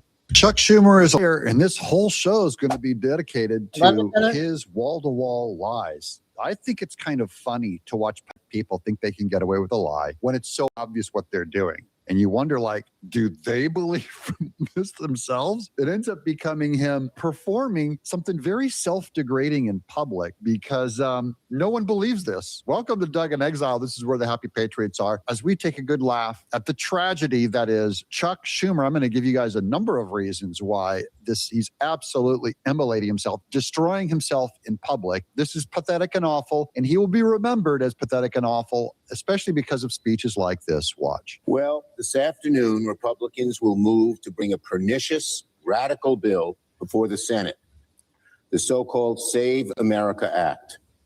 At a moment when war is consuming the Middle East, when costs are rising, when ICE agents are terrorizing our communities, and when job growth in America is weakening, MAGA Republicans have chosen to focus on voter suppression. Okay, that's all a string of lies. However, it is true that MAGA Republicans, which he thinks is a bad word, he thinks that just instantly ends the argument that MAGA Republicans want to focus on the Save America Act. And he goes, there, mission accomplished. It was MAGA Republicans. No, we are MAGA Republicans, and I think it's awesome. And this is good branding. It means we're popular with 96% of the country. You all know why Donald Trump wants this bill. He is afraid Republicans will lose in November. And I'll just correct that. That is not why Trump supports this bill, because most Republicans will agree that whether this bill passes or not, we will lose in November. That's bad news. I don't want to be all sober and black-pilled on you guys. I don't want to discourage anyone either. I'm going to fight like we can win this, okay? Because the future is not determined. So no one knows. Even Trump doesn't know. So it doesn't matter whether if we're doing this to win or not. It is still wrong in principle for illegals to vote in our election. So it's not just the pragmatic ends here. He will not address the means. Is it right that non-citizens vote in another country? Can I go vote in France right now? Of course not. Trump says pass the SAVE Act and it will, quote, guarantee the midterms. Imagine manipulating the electoral process. Imagine manipulating the electoral process with valid voters. And make himself the winner when he thinks he's going to lose. Not surprising, I suppose, from Donald Trump. He's not on the ballot. The senior senator from Utah says Republicans will lose power, likely for a long time, if we don't get Save America passed. It's funny. I don't remember MAGA Republicans screaming about stolen elections and voter fraud after the 2024 election that they won. Well, the same rules that govern the 2024 election are going to be the ones that govern the 2026 election. The only difference is that this time, MAGA Republicans know they're in trouble politically. So now they're suddenly saying the system's compromised and broken and it needs to be changed. It's all lies, all lies. I'm going with him. I'm fine with him saying that Trump did win in 2024. The difference is most of us believe illegals still voted. It was just that he was so popular that they couldn't cheat enough to win. That's entirely possible. In fact, and I can show you again, hours of Democrats saying exactly that. So most people agree that our elections need to be shored up. And they want to drag down the entire Senate for who knows how long in a vain attempt to pass this bill. Let's be clear. Oh, here goes. Senate Democrats will never allow the SAVE Act to pass this chamber. Why? They should. If a small band of MAGA senators wants to drag this out on the Senate floor, keep us here through the night, through days or longer, while stalling all other important business, they can try. It will not work. MAGA Republicans, Senate Democrats will hold the line as long as necessary, because with this bill, democracy is at stake. False. In this bill, well, actually, it's weird, because if the bill loses, then democracy is at stake. He says that if the bill goes through, then democracy ends. In other words, if you don't allow illegals to vote, democracy is over. And Republicans kind of agree with Chuck Schumer on this one. If you allow illegals to vote, democracy is over. So maybe he got that one right, just not for the reason he thinks. And I want to be very clear. The SAVE Act is not about voter identification. It's about voter suppression. Really? Under the SAVE Act, every single state would be required to share its voter rolls with the Department of Homeland Security, something even many Republican states do not want to do. Those rolls would be reviewed by a system designed by none other than Elon Musk and his Doge. Oh, yeah. Using an algorithm that has already been shown to be deeply flawed. Millions will be kicked off the rolls for no reason. This means American citizens, many millions, would be booted off the rolls wrongly. And if you're kicked off the rolls, you may never be told. There's no requirement to let you know. Then when you show up on election day ready to vote and a poll worker tells you, sorry, you're not registered, you're not in the system, what do? You can't re-register that day, especially with the onerous requirements for registration in the SAVE Act. Now, all of these can be addressed with riders and little things that they can add to make the law conform to all these things. So like you have to give notification, you have to tell them if they're get automatically booted off a roll. He could write that into the SAVE Act. And it's not just, as I said, it's not just as simple as re-registering.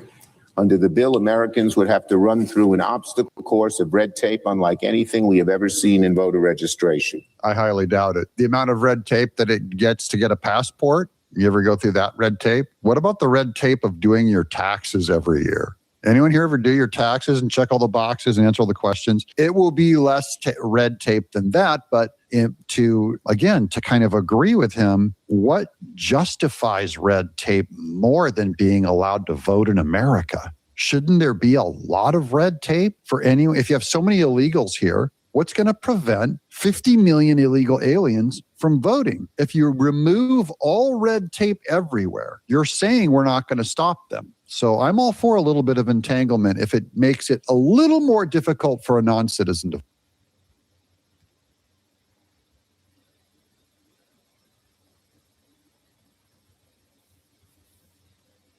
Oh, you made it out of Chicago, huh, Auntie? Yep, you're a Viking now. You should go there and have dinner with her. So how long did it take to get there? Vote. A driver's license would no longer be enough. A military ID would no longer be enough. You would need something like a passport, which most Americans do not have, or a birth certificate, which many Americans cannot easily find. And if you cannot produce these documents, you could be out of luck, even if you're an American citizen with every right to vote. That is almost certainly the majority, the vast majority of who would be thrown off the rolls. You know, the solution to this is if you're not going to require even a driver's license, then every Republican should vote 15 times. per person to counter what you're doing. And you refuse to put the guardrails in to catch them. You have to out-cheat the Democrats would be the answer. And I don't want that answer. So I'd rather put a little more eyes on the subject, if you don't mind, just to give people more confidence in the vote. Meanwhile, say goodbye to some of the safest, most convenient, and most effective ways to register to vote. No more registering online. No more registering at churches. No more registering at college campuses. No more registering at the DMV. No more registering by mail. No more vote by mail. Good. Many red states love votes by mail, and yet MAGA radicals want to eliminate it almost entirely. I love. Did Schumer just say that the red states like mail-in ballots? Did he just say that? Oh, you're going to be here until next Monday? Okay. I'll keep sending you the link.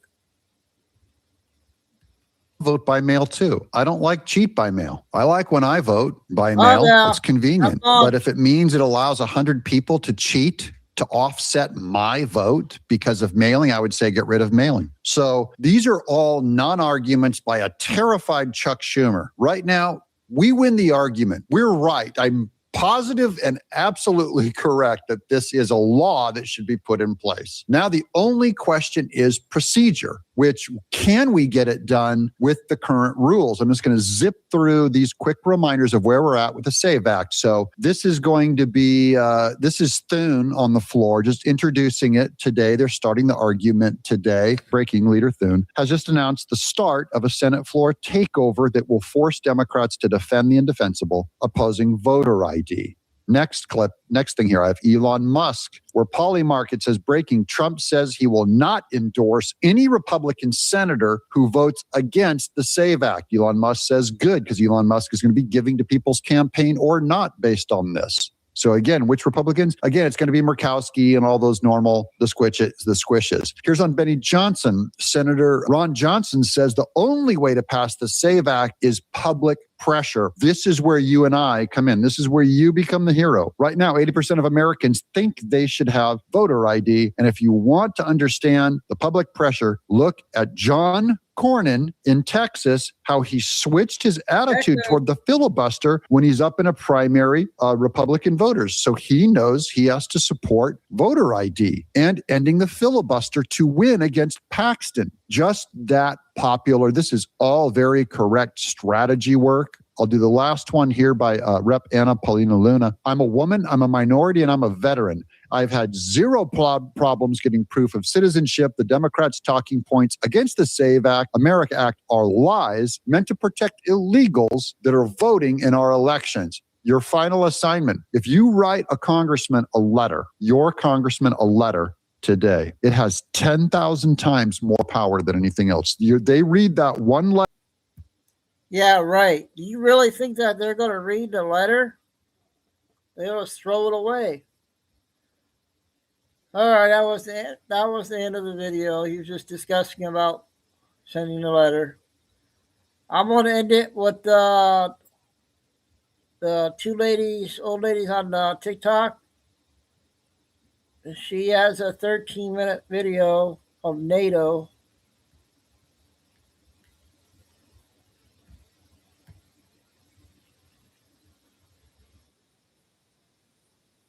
This will be the last one. Insane. Do you remember what Trump did at the State of the Union? He walked Democrats right into a trap, and they didn't even see it coming until it was too late. If you agree with this statement, then stand up and show your support. The first duty of the American government is to protect American citizens, not illegal aliens.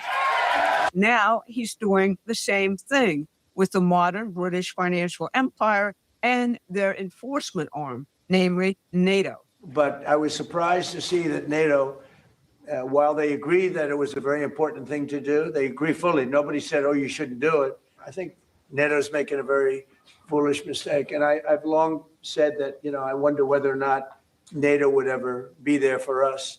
So this was a great test, because we don't need them, but they should have been there. Notice how he calls this a great test.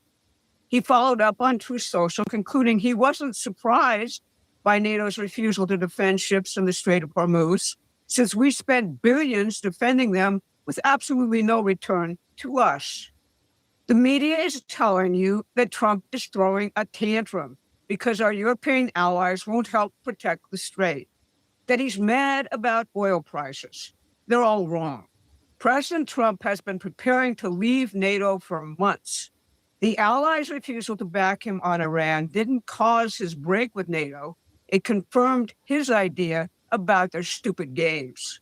I'm Barbara Boyd. I've spent decades tracking the British financial empire's imperial wars in the Middle East and NATO's role as their enforcement arm across all of Eurasia. Today, I'm going to first cover Trump dumping NATO, a huge story.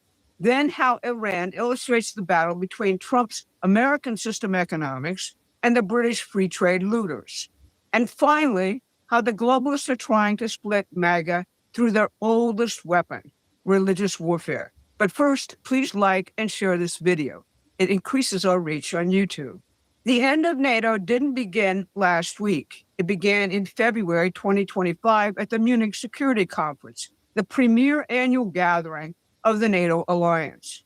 Vice President J.D. Vance walked into that room and told Europe's assembled leadership that Europe wasn't being threatened from without, it was being destroyed from within by totalitarian censorship, thought crime prosecutions, open borders, and election rigging. We also believe that it's important in the coming years for Europe to step up in a big way to provide for its own defense. The threat that I worry the most about vis-a-vis Europe is not Russia, it's not China, it's not any other external actor. And what I worry about is the threat from within, the retreat of Europe from some of its most fundamental values, values shared with the United States of America. The room was astounded, but Vance wasn't wrong, and the Trump administration was serving notice on NATO. Here's where Iran enters this picture. Under Biden, the Europeans, France, Germany, and the UK had taken the lead on the Iran nuclear file under Biden's Iran envoy, Robert Mueller. Now, Mueller came under investigation for mishandling classified documents and suspected recruitment by Iranian intelligence. So those talks went nowhere while Iran built its arsenal. In March 2025, Donald Trump wrote to Ayatollah Khamenei seeking renewed nuclear negotiations with a 60-day deadline. When that deadline expired, he launched Operation Midnight Hammer, bombing Iran's nuclear facilities. After initial waffling, the UK, Germany, and France finally fell in line, supporting the strike and initiating sweeping sanctions against Iran. But in their own backyard, the Europeans were playing a double game, doing everything in their power to sabotage Trump's settlement of the Russia-Ukraine war, a war killing thousands every week. And now, their abject refusal to defend oil and gas shipments through the Gulf, including gas due for their own countries, has solved the testing the president has been doing of them. They have failed. They have shown their true faces. Here's President Trump yesterday on leaving NATO. Disappointed in NATO that we spend trillions of dollars on NATO. Think of it, trillions over the years, many trillions of dollars. It's one of the reasons we have deficits and we help other countries. And when they don't help us, I mean, it's certainly something that we should think about. I don't need Congress for that decision. As you probably know, I can make that decision myself. I'd work with some very smart people. And I'd always deal with Congress anyway, but I don't need Congress for that decision. But, you know, when you say rethink, I have nothing currently in mind, but I will say that I'm not exactly thrilled when we help them with Ukraine. Trump is seriously thinking about dumping the Praetorian Guard of the globalist financial empire, and he doesn't need Congress to do it. He's clearly thought about it. The media won't cover that astounding and revolutionary statement. But that's our mission here at Promethean Action, to mine for you the events which matter. Subscribe to our free newsletter, and you'll be in the president's mental space, not that of our nation's enemies. To understand what Trump is actually doing, you have to read what his administration has actually written. The national security strategy came out in December. The defense strategy followed in January. Both delivered huge bad news for the post-war globalist financial order. He wants out of Europe. He's prioritizing the Western Hemisphere, our own country, and trade with the Pacific. Here's what the national security strategy says explicitly about the Middle East. Have you ever seen a cherry tree that can be planted now and harvested in April? It's a hybrid of Japan's premium Sato Nishiki. As this administration rescinds or eases restrictive energy policies and American energy production wraps up, America's historical reason for focusing on the Middle East will recede.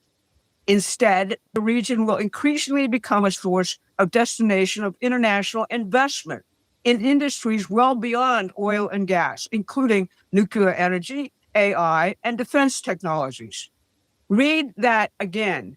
The intent is to get out of the Middle East militarily and open a new chapter of American-led economic development. And it's not just words. The Gulf states have already committed $17 trillion in investments into the American economy. So why bomb Iran?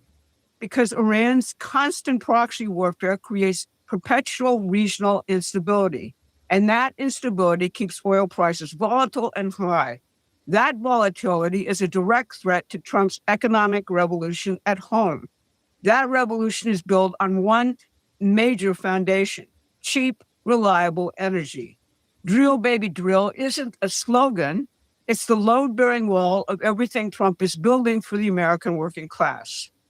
And it's not just Iran standing in the way. Oil prices are not set in Riyadh or Houston. They're set through London's spot and commodity markets. And those markets profit from exactly the instability Iran provides. The major oil companies have told Trump repeatedly they're not interested in drill, baby, drill. Excess supply drives down prices and endangers their preference for shareholder value, share buybacks. They would rather manage scarcity than flood the market with cheap American energy. And then there's the ideological layer in Europe. The UK, Canada, and Europe remain committed to the green religion, willing to punish their own citizens with crushing energy prices in service of that ideology.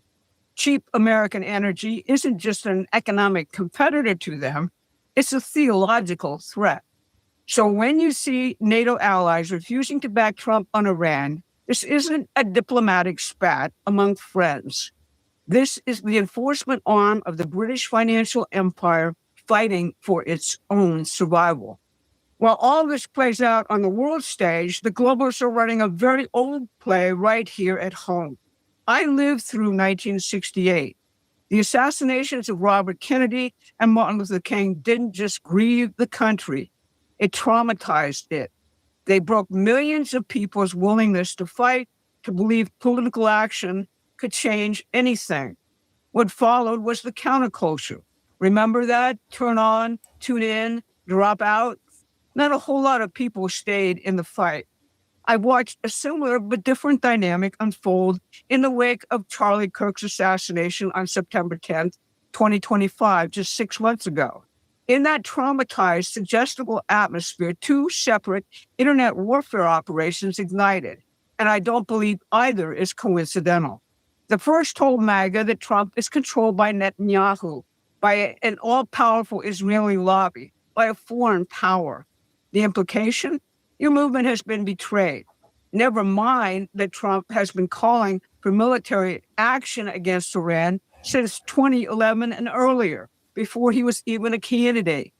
The second ran the opposite current, that the administration is riddled with secret Israel haters, Muslim sympathizers, anti-war saboteurs.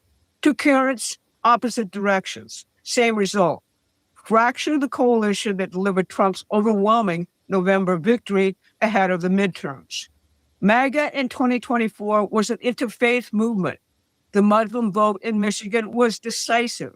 Arab Americans, Hindu Americans, evangelical Christians, Jews, traditional Catholics, all under one banner. Religious warfare has been the global empire's weapon of choice for permanent war in the Middle East for decades. And they're very good at it, and they're doing it here now. In addition to the president, their primary targets are Vice President Vance and DNI Tulsi Gabbard, both of whom built political careers on opposition to regime change wars. Both are essential right now for their missions aimed at dismantling the deep state. Here's Vance at the Fraud Task Force signing ceremony when a reporter tried to drive exactly that wedge between him and the president that we're talking about. I know what you're trying to do, Phil. You're trying to drive a wedge between members of the administration, between me and the president. What the president said consistently, going back to 2015, and I agreed with him, is that Iran should not have a nuclear weapon. And Tulsi, yesterday, one of her top deputies, Joe Kent, the director of the National Counterterrorism Center, resigned, claiming Iran posed no imminent threat and the war was started due to Israeli lobby pressure. That statement is word for word the globalist psychological warfare narrative. It came from inside the building. Here's Gabbard's response. Donald Trump was overwhelmingly elected by the American people to be our president and commander-in-chief. After carefully reviewing all the information before him, President Trump concluded that the terrorist Islamist regime in Iran posed an imminent threat, and he took action based on that conclusion. Neither one of them took the bait, and the polling shows MAGA supports the war. The president's base gets it. But you can't deliver the victory that we need in the midterms if it's just the MAGA base. This side war is aimed at all the low propensity voters, so-called, the voters who turned out in record numbers for Trump in November. That's who the PSYOP is seeking to demoralize, along with the first-time Trump voters who were Democrats and the independents. We're going to put some effort into neutralizing it right now, this operation. But it starts with you, our listeners. You know the people on each side of this on the internet. Tell everyone you know who supported the president in 2024 not to fall for the oldest globalist trick. Also, if you haven't already, please become a paying member of Promethean Act. Okay, that's the two ladies there on TikTok, and I don't know what other thing, I don't know if YouTube or not, but I think it's TikTok. All right, so tomorrow I'm trying to get a schedule going because baseball starts next week, next Thursday.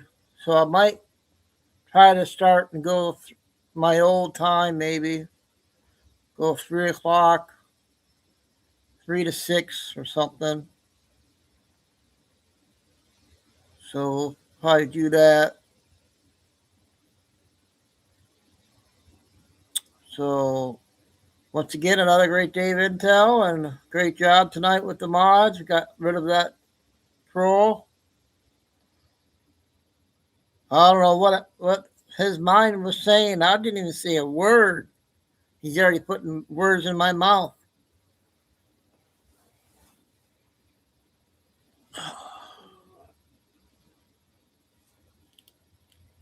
So, God bless everybody. Love all. Remember, please hit the like and subscribe to the backup channels for the new people. Thank you. And stay safe, stay strong, keep the faith. Never give up. Well, tomorrow will be Thursday. March Madness begins. So, signing off for Intel Day Thursday or Wednesday. Chico and Dude. We'll see you all tomorrow.